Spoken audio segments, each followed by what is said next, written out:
Put your coats down, it's not that cold. You'll soon get warm in here. I wasn't looking at you, Annie. I was actually looking at Mish over here, who never takes his coat off, but then I think it's because he's not staying. It's really good to see you all. Thank you very much for coming. For anybody who's new to the club, this night is all about connecting authors with agents. We've got a lovely specimen of that here this evening, tonight. Kirsty and I are both agents also. Kirsty's at David Godwin Associates, and I work on my own representing non-fiction authors. So that's how we came to do this club, and really what the club grew out of was the sense that we got fed up of saying no all the time. You know, you're faced with a stack of manuscripts and you want to get to know as fast as possible, because in the stack there might not be anything there that's publishable. So it's a kind of a negatively upside down sort of industry. So this is about yes, or helping people get closer to yes, and helping people to develop ideas that are good, can be brilliant, can get published eventually. So without any further ado, I'd love to introduce Donald Winchester to you, and he's going to tell you all about himself. I won't cross over into what he's going to say, but really warm welcome for Donald. Thank you for coming tonight.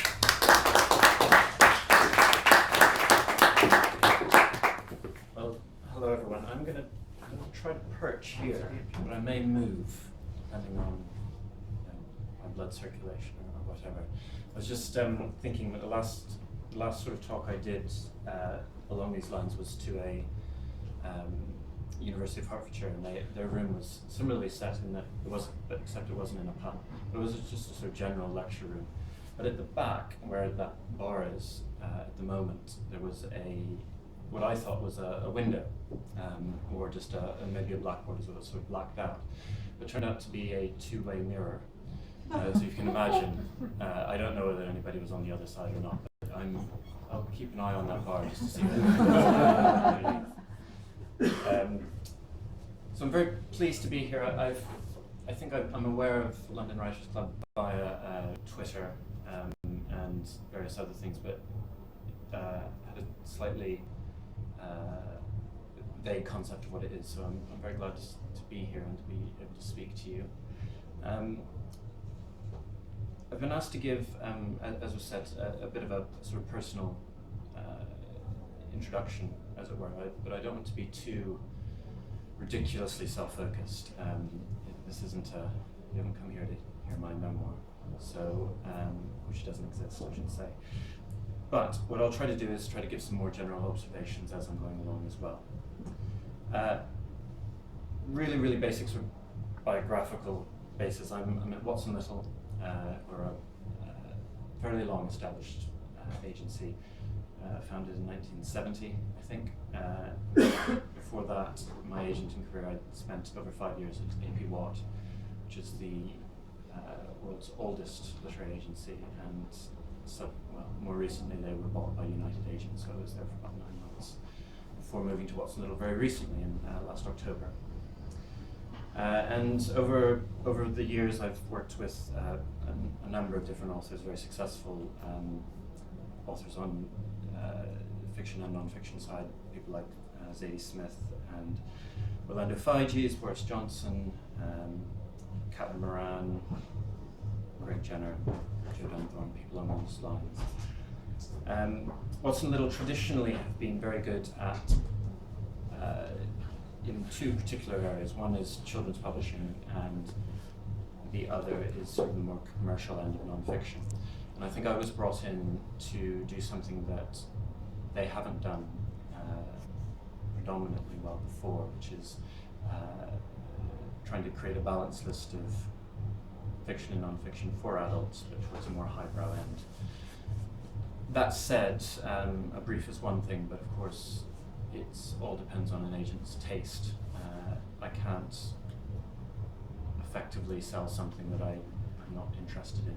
It's a really basic concept, but it's unfailingly true.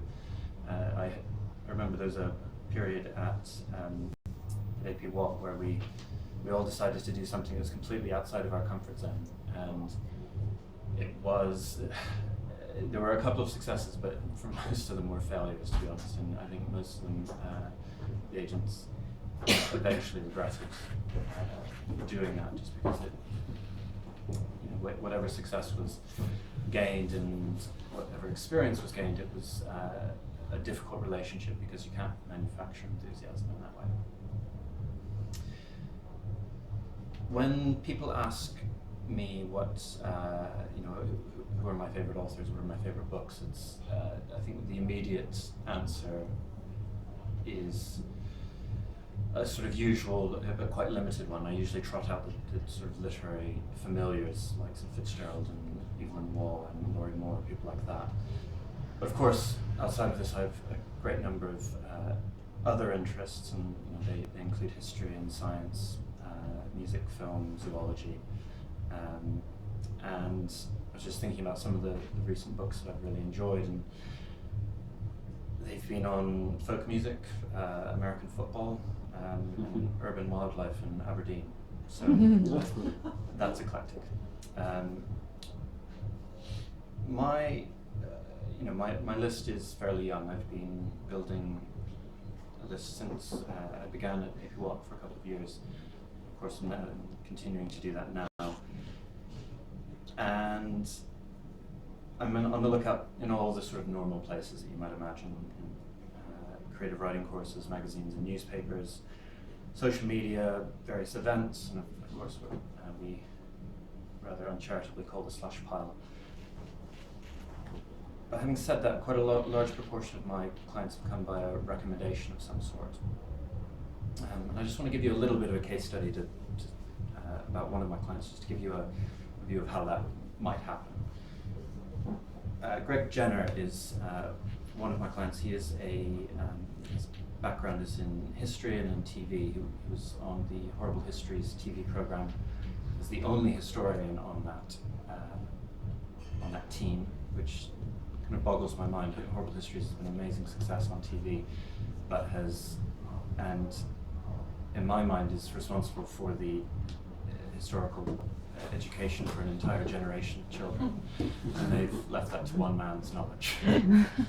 He is incredibly capable. He has an enormous memory, and he tells me he reads 200 books a year, and he's also an insomniac, which gives him the time to do so. He's a great guy and a great client. He came to me two and a half years ago, something like that, and he came to me via, while I was at AP Watt. I was an assistant then, just really beginning to build my list, and barely been given the go-ahead. And one of the clients of the agent I worked for at the time was friends with Greg. They got to talking. She said, well, why don't you talk to Donald? So that was a sort of introduction that happened there. He sent me some ideas. He sent me about 8 ideas. I think probably all of which I said aren't quite going to work, but there's definitely some potential here. We met and had a really good chat. He was also speaking to at least one other agent that I know of. After that meeting, I think we met maybe once more after that, then we had a phone conversation.